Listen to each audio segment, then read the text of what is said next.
Muy buenas tardes, damos inicio a un tercer programa de En Serio, el espacio de conversación del Instituto República y el Libro para poder conversar de los principales temas que se tratan en Chile, en América Latina y por supuesto en toda Hispanoamérica. Hemos tenido a José Antonio Casa, Cayetana Álvarez de Toledo y en este tercer programa nos acompaña Alejandro San Francisco, director del Instituto de Historia de la Universidad San Sebastián, director de formación del Instituto República, doctor en Historia de la Universidad Oxford. Alejandro, muy bienvenido. Muchas gracias, Julio, por tu invitación a tu programa. En serio, he visto los dos programas anteriores, así que un agrado para mí estar acá. Qué alegría, Alejandro, conoce el formato, el tema que nos convoca no solo a usted como profesor universitario, como historiador, es darnos la perspectiva a propósito de los 50 años del 11 de septiembre de 1973, una herida que a veces da la impresión que sigue abierta, una fecha que está 50 años atrás, pero muchos tratan de que sea presente, de que sea historia actual. Y en ese sentido, Alejandro, hemos visto muchos esfuerzos, especialmente quizás desde el gobierno, de la izquierda, de concentrarse en el 11 de septiembre del 73, casi que minuto a minuto, como si no pasara nada más. ¿Cómo es su visión o su aproximación a la materia desde ese punto de vista? Yo creo que tiene sentido en cuanto hay fechas que son muy simbólicas en la historia de los países, el 18 de septiembre de 1810, ciertamente el 11 de septiembre de 1973, pero las grandes rupturas institucionales conviene evaluarlas como procesos, como lo que son.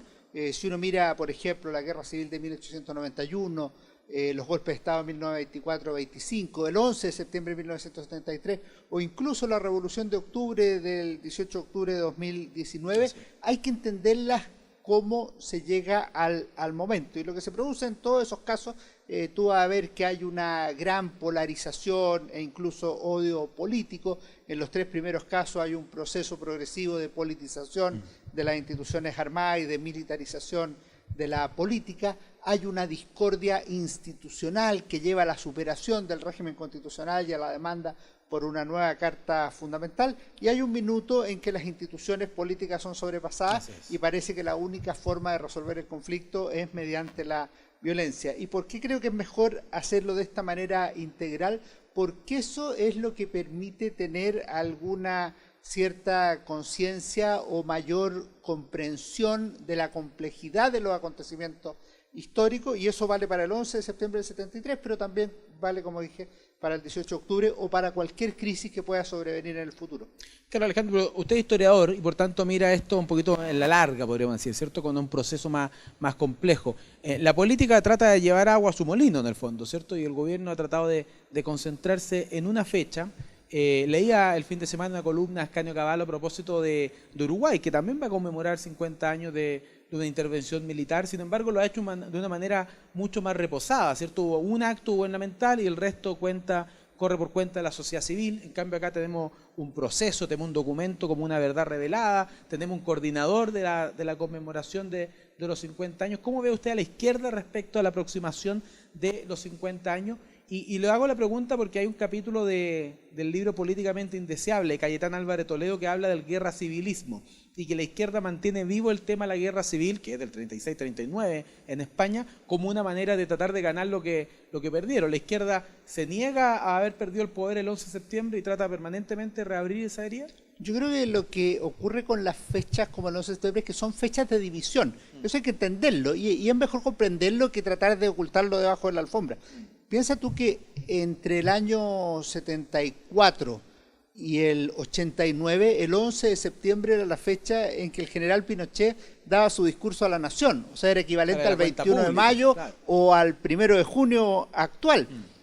Cada año era una fecha de celebración. Se celebraba en la intendencia, en los locales del ejército, en la propia el edificio Diego Portales o en La Moneda. Se denostaba el gobierno anterior del presidente Salvador Allende. Entonces, evidentemente, era una fecha de celebración para los vencedores del 11 de septiembre, las Fuerzas Armadas y sus partidarios, y una fecha de lamentos, de drama para los vencidos.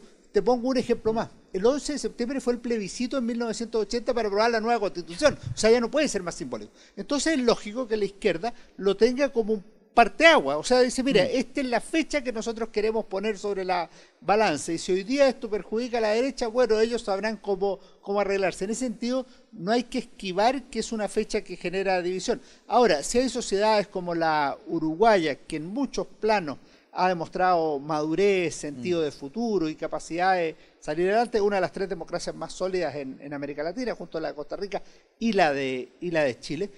Yo creo que eso es algo valioso, pero fíjate que la verdad o el documento que trató de instalar el Ejecutivo no es algo que haya permeado a la sociedad chilena. La sociedad chilena tiene sobre los acontecimientos, sobre la unidad popular, sobre el 11 de septiembre del 73, sobre el régimen del general Pinochet, tiene visiones que son discordantes hasta el día de hoy. No hay una visión única y lo más probable es que eso se siga manteniendo en el futuro.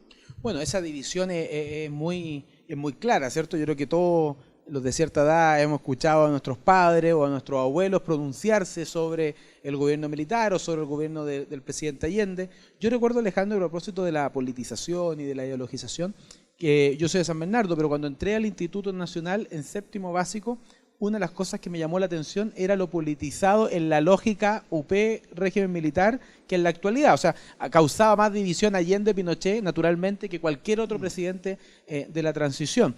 Y recuerdo una clase de lenguaje donde una de las cosas que me dijeron era que Pinochet era el peor presidente de la historia. Pero después llegó un profesor de matemáticas y nos dijo Pinochet salvó el país. Y esa posición están divididas por un recreo.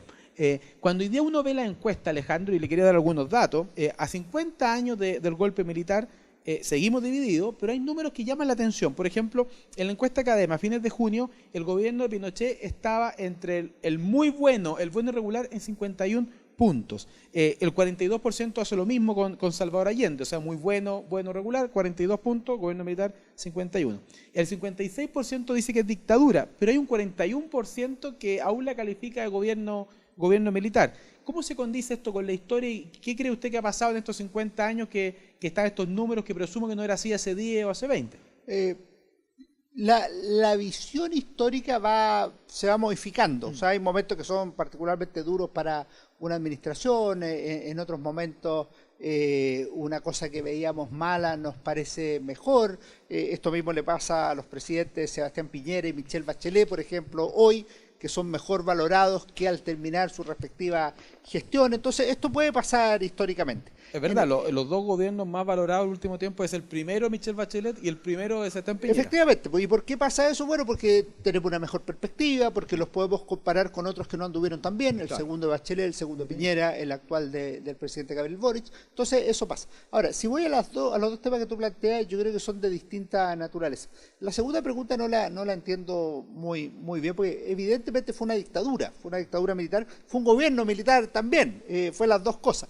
Se trata de poner como que fueran contradictorios o que decirle dictadura tiene una connotación negativa y decirle gobierno militar tiene una connotación positiva, pero ya en los primeros documentos del propio régimen había documentos que decían que estamos en una dictadura, el país lo sabe, lo reconoce. No, tiene que ver con una intencionalidad política, porque cuando alguien dice golpe de Estado, uno presumía que era un opositor, y si decía pronunciamiento militar, presumía que estaba a favor de la intervención de los militares. Claro, lo que pasa es que yo supondría que a esta altura podríamos tener un acuerdo al menos en el contenido. Ahora, en lo segundo, sí yo creo que tiene que ver con el momento presente. O sea, lo que pasa hoy es que la figura de Pinochet es más valorada en esa encuesta, pienso yo, porque la figura de Boric se ha alineado más con la de Allende. Entonces, como la oposición al presidente Boric crece más, obviamente la comparación es Boric-Allende versus la alternativa a eso. Pero tiene que ver con un momento presente. Si tú miras lo que fue el 2013, a mí me parece que los partidarios del general Pinochet estaban más bien escondidos, o sea, no tenía ese resultado. Entonces, y no sabemos qué va a pasar en 3, 5, 7 años más.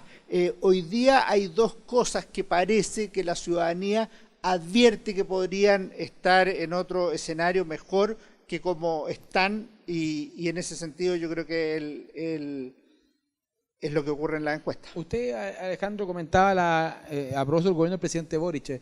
también creo yo que octubre de 2019, la revolución, tiene que haber, el intento de revolución tiene que haber también influido en esto, porque yo veía, me tocaba estar en el gobierno de octubre de 2019, pero veía las redes sociales y muchas cosas de las que circulaban eran más bien de 30, 40, 50 años atrás. O sea, la gente decía, mira, esto es lo que nos tocó vivir, este era el nivel de violencia, este era el nivel de odio, y por tanto para las generaciones que naturalmente no vivimos esos hechos por una cuestión cronológica, esto era lo más parecido a lo que nos habían hablado nuestros padres o nuestros abuelos. ¿Habrá influido algo también? Ciertamente, yo creo que tiene una lógica, no hay que comparar forzadamente, pero si uno mira la Revolución de Octubre y lo mira con un año y medio de proyección, se parece al primer año de la Unidad Popular. O sea, la expectativa de un cambio radical del orden existente, de una sociedad más justa, porque esto es una invitación a todas las personas, partidarias o contrarias al gobierno de la Unidad Popular.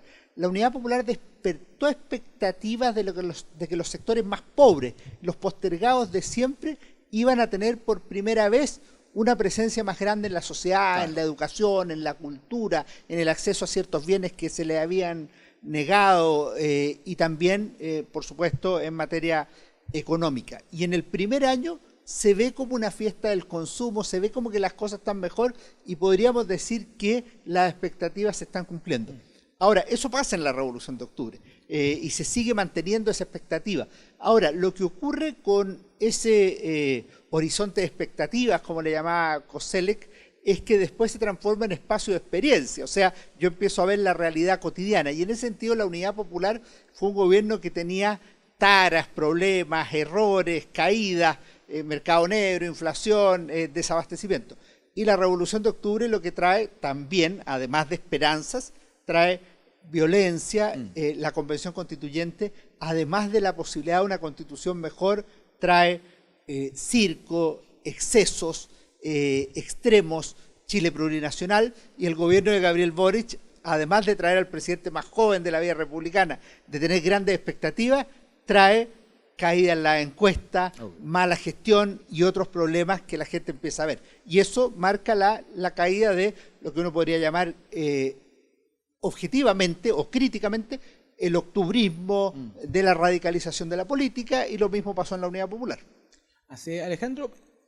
Yo creo que la izquierda ha sido tremendamente efectiva en demonizar el 11 de septiembre, en quitar la legitimidad del 11 de septiembre, que leía un tuit del ex convencional Baza que decía que un buen consenso sería decir que nunca un gobierno constitucional puede ser derrocado.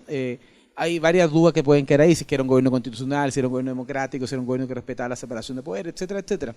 Pero es un discurso como es un guión ya establecido y palabras que se repiten permanentemente respecto a la legitimidad del 11 de septiembre, por supuesto con las lamentables y condenables violaciones de derechos humanos que sucedieron a posteriori. Dicho eso, hay también una idealización del proyecto de la Unidad Popular. O sea, hay grandes líderes del Partido Comunista que dicen que es un proyecto que está inconcluso, que no está derrotado, que está más vigente que nunca. ¿Cuál era el proyecto de la Unidad Popular para Chile? Hay un video de Gonzalo Arenas que circula en redes sociales muy potente. Decir, mira, Fidel Castro tenía este proyecto, esta aplicación de la teoría marxista.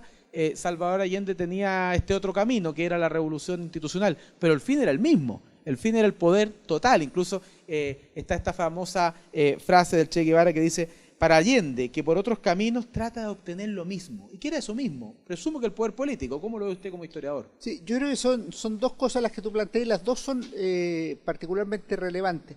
En el primer tema, yo creo que hay un acuerdo total que un gobierno constitucional no puede ser derrocado. Yo no conozco grupos relevantes políticamente que sostengan lo contrario. Claro, que diga que un gobierno democrático, constitucional... Yo no conozco ningún grupo. Lo que ocurre con el problema de la Unidad Popular, lo que ocurre en 1924, lo que ocurre en 1891, es que se quiebra la comprensión de la constitucionalidad del gobierno. Claro. Y eso es lo grave. Entonces, hay una cosa a priori que influye en la comprensión de lo segundo, de la ruptura institucional. Entonces, si se viola la Constitución y las leyes, ¿deben las instituciones armadas o los sectores políticos o el pueblo seguir obedeciendo a un gobierno que viola la Constitución y la ley? Esa es la discusión que está detrás de los quiebres institucionales, no es otra cosa. Lo mismo pasó, ojo, el 18 de octubre y las personas que avalaron la ruptura del 18 de octubre o el uso de la violencia del 18 de octubre es por las malas pensiones, por la mala calidad de la política, por la incapacidad de resolver los conflictos. Ojo con eso, porque en esto hay que ser más fino en el análisis. Lo que ocurre, por ejemplo, el 22 de agosto del 73 en la Cámara de Diputados es que la Cámara acusa al gobierno del presidente Allende de violar la Constitución en los derechos y garantías constitucionales y en el principio de separación de poderes. Dice que no lo ha hecho de manera aislada, claro, sino lo ha hecho de manera sistemática por buscar el poder total y, por último, para terminar con el régimen democrático y el Estado de Derecho en Chile. Y pide a las Fuerzas Armadas a los ministros miembros de las Fuerzas Armadas poner fin a las situaciones de hecho referidas. El presidente Allende dijo que eso era un llamado a un golpe de Estado, o sea que lo habría hecho la Cámara de Diputados, pero porque había una clara comprensión de quiebre institucional previo, y habría que ponerse en las dos cosas de acuerdo, en que no puede quebrarse un gobierno constitucional y en que no puede quebrarse la legalidad. Claro. Y ahí viene el segundo punto que tú planteabas. Evidentemente, el presidente Allende tenía una trayectoria democrática, una trayectoria institucional, fue diputado, fue ministro de Estado, muy joven, fue senador de la República en 4 periodos, no completó el último, por supuesto, fue presidente de la República elegido de acuerdo a la Constitución y las leyes. Pero lo que le ocurría a la izquierda de la época, hoy día no es así, al menos el gobierno del presidente Boric no es así, es que era continuamente aduladora de las dictaduras, de Stalin, de Ho Chi Minh, de Fidel Castro. Fidel Castro tuvo 24 días en Chile, la izquierda lo celebraba. Una visita que yo creo que se le hizo eterna. Así es, pero lo celebraba como la gran revolución de América Latina y todo eso. Entonces, ¿eso qué hace ver a civiles y a militares de la época? Que el objetivo de la revolución socialista era conquistar el poder total. Y esto se daba, para terminar, porque había un asunto que no lograba cerrar en la vía chilena al socialismo, que había anunciado el presidente Allende al asumir en el gobierno en el Estadio Nacional. Dijo, citando a Engels, se puede hacer la revolución en libertad, en pluralismo, en democracia. Es decir, se puede hacer la vía chilena del socialismo en aquellas sociedades, decía Engels, donde la mayoría del poder político representativo o la mayoría social son partidarios de esa revolución. Bueno, el gobierno de la Unidad Popular, lamentablemente para su fin de hacer la vía chilena del socialismo, no tuvo la mayoría del órgano representativo, tuvo minoría en las 2 cámaras durante los 3 años de gobierno y tampoco tuvo una mayoría social, y en la última elección parlamentaria tuvo un apoyo robusto, importante, 44%, pero no mayoritario. Entonces, claro, había un problema... Tuvo más votos que cuando ganó el presidente Allende. Más votos porcentualmente, pero no mayoritario. Pero no mayoritario. Alejandro, en esta misma línea, a propósito de los 50 años, quizá puede ser una pregunta que puede ser un poco bruta, pero ¿vale la pena seguir hablando de este tema? O usted dice, sí, mira, vale la pena porque es una perspectiva que hay que conocer, o simplemente es porque, dado que la izquierda lo va a plantear, es bueno tener una visión o un contrapunto, pero muchas generaciones legítimamente pueden preguntarse, de nuevo volvemos a este tema, es lo que nos dicen siempre. La guerra civil de 1891, 50 años después, ya nadie estaba dividido entre balmacedistas o partidarios de Jorge Montt. En Europa tuvieron guerras mundiales, después tiene la Unión Europea. Nosotros tuvimos una división profunda, radical, como en el 73, 50 años después seguimos marcados por la misma discusión. Le está preguntando a la persona equivocada, porque obviamente vale la pena. Obviamente vale la pena. Para personas, la discusión pública. Mira, la discusión pública. Este es un tomo de la historia de Chile 1960-2010 de la Universidad de San Sebastián. Son 2 tomos, 1400 páginas sobre el gobierno de la Unidad Popular. Es una obra colectiva, sí, claro, que hacemos junto a un grupo de historiadores en la Universidad San Sebastián. ¿Por qué? Porque creemos que hay que conocer la historia de Chile de los últimos 50, 60 años, 1960-2010. Ahora, ¿cuál es el punto de fondo? Que tú tienes que entender para qué es la historia. Hay que comprender y conocer el pasado de Chile. Y hay que conocerlo y comprenderlo con sus riquezas, con sus logros, con sus fracasos, con sus caídas, con sus múltiples éxitos en 2 siglos de vida republicana, pero también en 5 siglos de historia nacional. Y eso te lleva a no querer refundar, sino que tener tradiciones, a gustar de este carácter unitario que tiene la nacionalidad chilena y otras cosas. Dicho eso, ¿en qué no es bueno tener el 11 de septiembre, ni la Guerra Civil del 91, ni otros hitos del pasado? no se puede fundar un proyecto político sobre la base de las divisiones del pasado. O sea, un proyecto político tiene que nacer sobre una comprensión del Chile actual, ciertamente tiene que tener un enraizamiento, una cierta identidad histórica, pero tiene que tener sobre todo un proyecto futuro, o sea, tiene que ser capaz de proponerle al país una capacidad de desarrollo económico que permita potenciar las mejores energías de la sociedad, tiene que ser capaz de generar un progreso social que llegue a todos los habitantes de la comunidad nacional y tiene que ser capaz de tener un sólido régimen republicano democrático que permita vivir en libertad y solucionar los conflictos con paz social. Eso es un proyecto de futuro, pero no se puede sentar el futuro sobre la base de una división. Si la opinión en 1973 era marxismo-antimarxismo, o pinochetismo, antipinochetismo, se mantiene hoy esa lógica. No, tienen que surgir proyectos nuevos, no tiene ninguna necesidad ni interés seguir pegado en el pasado.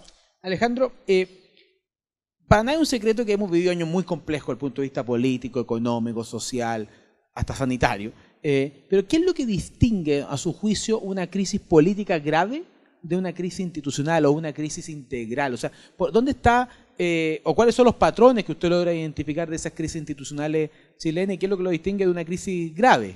Primero, crisis hay casi todas las semanas. Claro. O sea, la última semana tenemos todos los días. Un gobierno, uno podríamos decir que es una empresa de manejo de crisis, además de otro tipo de actividad.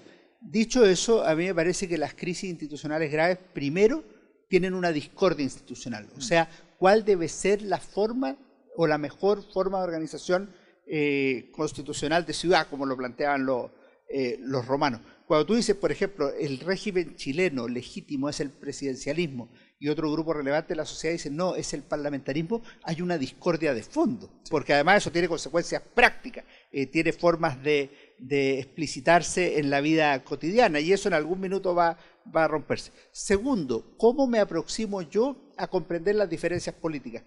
Yo en política democrática puedo tener adversarios, no puedo tener enemigos. Los enemigos son propios de las guerras civiles y de las guerras internacionales. Las guerras hay que tratar de evitarlas. En cambio, la competencia democrática hay que tratar de fomentarla. Es parte de la vida cotidiana en democracia. Hay que tratar de ganar, pero hay que felicitar al que gane si es que me toca perder. Eso es algo que es muy sano y es muy bueno. Entonces, la enemistad cívica, el odio político, es un segundo factor que está siempre presente. En tercer lugar, se superan las vías normales de solución del conflicto político. Entonces se recurre ya no al Congreso Nacional, a la Corte Suprema, a la Contraloría General de la República o a otros elementos, sino que se recurre derechamente a las armas, y eso es lo que se llama la militarización de la política, o a la calle, a la violencia, a alguna forma de solución fáctica de los conflictos, y eso es muy ilustrativo. Y por último, hay una cuestión que también es muy relevante, es que se pierde el respeto a las instituciones, al presidente de la República, al Congreso Nacional, a la Corte Suprema, a los partidos políticos. Yo tengo que entender que el presidente de la República es una persona respetable, es una persona que representa a Chile en el exterior, es el jefe de Estado y jefe de gobierno. ¿Me gusta? No me gusta. Cualquiera de las dos. ¿Lo reconozco? Lo reconozco. Llegó constitucionalmente a la moneda, el anterior, el próximo. A veces será el que me gusta a mí y querré sacarme la foto con él.